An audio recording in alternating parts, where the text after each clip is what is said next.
Hello guys, আজকে নিয়েছি চিনির নাড়ু। সামনেই দশমী, তো এবার আর কিনে না, নিজেরা সহজে বানিয়ে নিতে পারবে বাড়িতে। তো আমি সেখানে নিয়েছি চিনি, এলাচ গুঁড়ো, ক্ষীরটা বাড়িতে বানানো, আর নারকেল কোড়া। তো প্রথমে কড়াইতে অল্প একটু জল নিয়ে নেব, তার মধ্যে চিনিগুলো অ্যাড করে দেবো।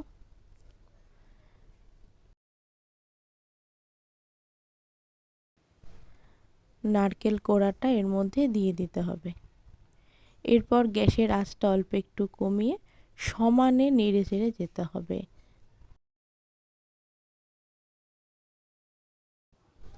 চিনিটা গলে গেছে, নারকেলের সাথে ভালো করে মিশে যাচ্ছে। এটা সমানে নেড়ে চেড়ে যেতে হবে, না হলে কালারটা চেঞ্জ হয়ে যাবে। তো বন্ধুরা, আমার চ্যানেল এখনও যারা সাবস্ক্রাইব করোনি তারা প্লিজ সাবস্ক্রাইব করে দেওয়ার পাশে দেওয়া বেল আইকনটা অবশ্যই ক্লিক করো, তাহলে সবার আগে তোমাদের কাছে ভিডিও পৌঁছে যাবে।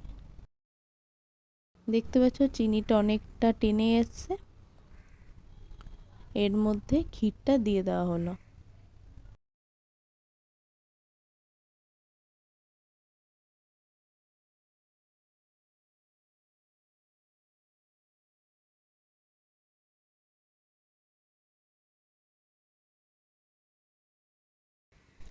একদম রেডি হয়ে গেছে। একটা প্লেটের মধ্যে ঘি ঢেলে নেওয়া হলো, দেখতে পাচ্ছ পুরোটা শুকিয়ে গেছে।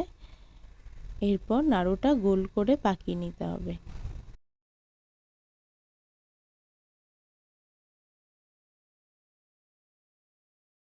তো গরম অবস্থাতেই এটা গোল গোল করতে হবে, না হলে এটা টেনে যাবে।